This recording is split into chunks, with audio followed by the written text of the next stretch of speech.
ये सरकार पूरी तरह से फेल्योर है। माननीय मुख्यमंत्री बिल्कुल जो है डाइवर्ट करने के लिए बोल रहे हैं। वो मुख्यमंत्री जी क्या बोले थे कि सरकार बनेगी और मेरी पहली कलम चलेगी तो 1 लाख लोगों को हम रोजगार देंगे। अरे साहब, जो एनडीए पीरियड में जो नियुक्तियां थी और जो पाइपलाइन में थी उसको तो ये सरकार नहीं कर पा रही है। शिक्षक अभ्यर्थी का जो मामला, चाहे वो 6ठे चरण का हो, 7वें चरण का हो, ये सरकार तो केवल गलत बोलती है।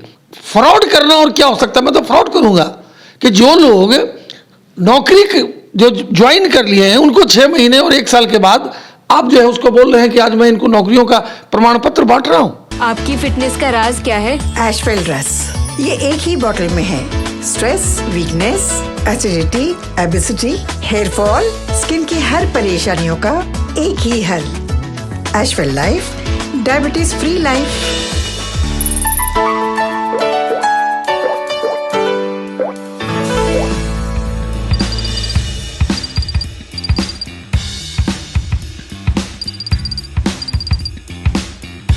बिहार में शिक्षक अभ्यर्थियों की बहाली नहीं हो रही है और कल से शिक्षा बचाओ यात्रा के शिक्षक अभ्यर्थी शुरुआत करेंगे बिहार के चंपारण से। हमारे साथ बात करने के लिए बीजेपी प्रवक्ता स्पर्श शमशी जी हैं, जुड़ेंगे, बात करेंगे। स्पर्श शमशी जी, शिक्षक अभ्यर्थी 3 साल से ऊपर से इंतजार कर रहे हैं बहाली की और कल से चंपारण से शिक्षा बचाओ यात्रा पर निकलने वाले, कैसे देखते हैं? देखिए, जो सरकार चल रही है बिहार में, ये सरकार पूरी तरह से फेल्योर है और केवल गलत बयानी से काम ले रही है। माननीय मुख्यमंत्री बिल्कुल जो है डाइवर्ट करने के लिए बोल रहे हैं।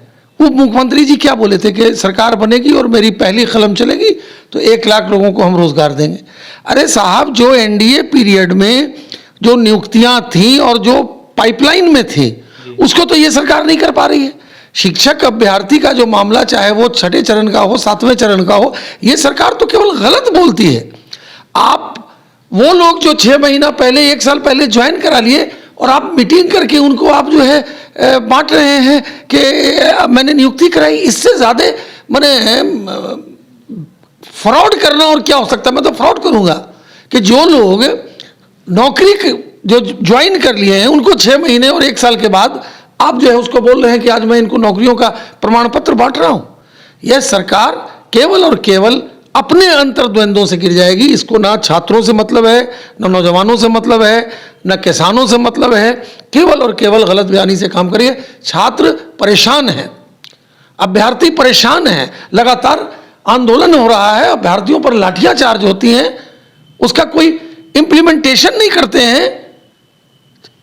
जितने अभ्यर्थी हैं, सेवरल टाइम आप लोगों ने भी दिखाया कि क्या हालत हुई थी बिहार के अंदर में। अभ्यर्थियों को बीजेपी का एजेंट लगातार महागठबंधन के नेता कह रहे हैं। भाई, यहां तो बीजेपी का एक फोबिया है।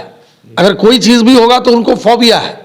अगर ये हार जाएंगे तो कहेंगे कि भाई बीजेपी ने इसमें कुछ कर दिया। कोर्ट का कोई जजमेंट होगा उस पर भी गलत बयानी से काम करते हैं।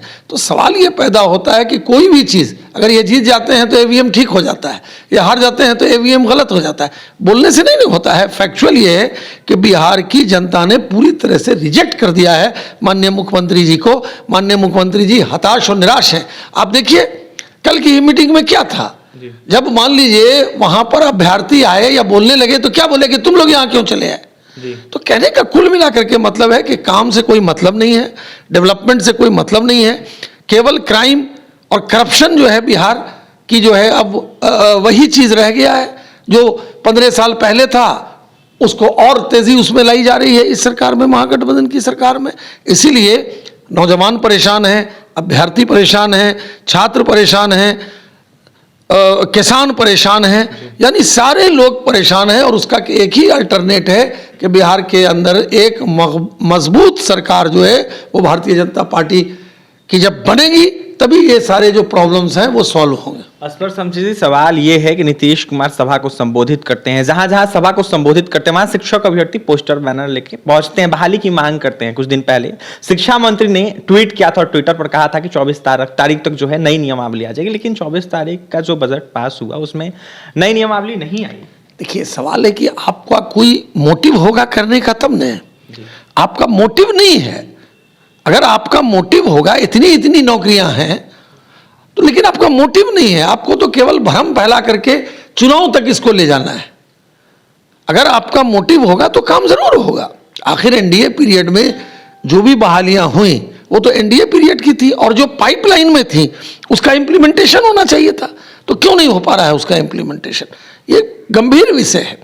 इसीलिए जो ऑलरेडी पाइपलाइन में नौकरियां थी, बहालियां थी, जिनको होना था, चाहे वो 7वें चरण का हो, 6ठे चरण का हो, या और भी नियोजन से रिलेटेड मामला हो, पुलिस का हो, मतलब जिस सेक्टर में भी, उर्दू शिक्षक का हो, ट्रांसलेटर का हो, ये जो सारी चीज पाइपलाइन में थी उसको उनको करने की आवश्यकता थी, वो नहीं कर पा रहे हैं। तो इसलिए सरकार का मोटिव नहीं है नौकरियां देना, सरकार केवल मुगालते में रखना चाहती है और अपना टाइम पास हो रहा है बिहार के अंदर। जो सरकार चल रही है वो टाइम पास उसका चल रहा है, वो अपने ही अंतर्द्वंद्वों से यह सरकार जो है गिर जाएगी। अंतिम सवाल रहेगा आपसे सर, चंपारण से कल इसकी शुरुआत होने वाली, शिक्षा अभ्यर्थी शुरुआत करने वाले हैं शिक्षा बचाओ यात्रा की, तो क्या इसमें बीजेपी शामिल होगी? बीजेपी के नेता का समर्थन जाएगा अभ्यर्थियों को? देखिए, शामिल और नहीं शामिल का क्या सवाल है, हम लोग तो छात्रों के साथ हैं ही, हम लोग तो अभ्यर्थी के साथ हैं ही, कि उनके जो डिमांड्स हैं उस डिमांड्स को पूरा हो, उसका इम्प्लीमेंटेशन हो, सरकार जल्द से जल्द उन चीजों को पूरा करे। भारतीय जनता पार्टी बराबर इसकी पक्षधर रही है कि जो चीजें होनी हैं और रुकी हुई हैं वो अवश्य होनी चाहिए। इसलिए अभ्यर्थी का जो डिमांड है या जो वो पद यात्रा कर रहे हैं, मुझे लगता है कि अपनी बात को रखना डेमोक्रेसी में कोई गलत बात नहीं है। बिल्कुल, तो बीजेपी साथ है तमाम शिक्षक अभ्यर्थियों के साथ। देखिए, कल से शुरुआत होने वाली है शिक्षा बचाओ यात्रा की, और इसकी शुरुआत शिक्षक अभ्यर्थी बिहार के करेंगे। तमाम बेरोजगार अभ्यर्थियों को लेकर असफर समझी, जो कि बीजेपी के प्रवक्ता, उनका यह साफ कहना है कि नीतीश सरकार युवाओं को रोजगार नहीं दे रही है, और सबसे पहला मोटिव नीतीश कुमार का होना चाहिए उर्दू बांग्ला टीटी के अभ्यर्थियों की बहाली करना। तो वहीं जो बिहार में तमाम शिक्षक बहाली रुकी हुई है उन अभ्यर्थियों की बहाली करना। तो वहीं क्या कुछ कहते हैं असफर शमसी, आपने सुना है। तो फिलहाल इस खबर में इतना ही, और भी तमाम खबरों के लिए NBC 24 के साथ बने रहे। पटना से सहयोगी के साथ अभिषेक की रिपोर्ट।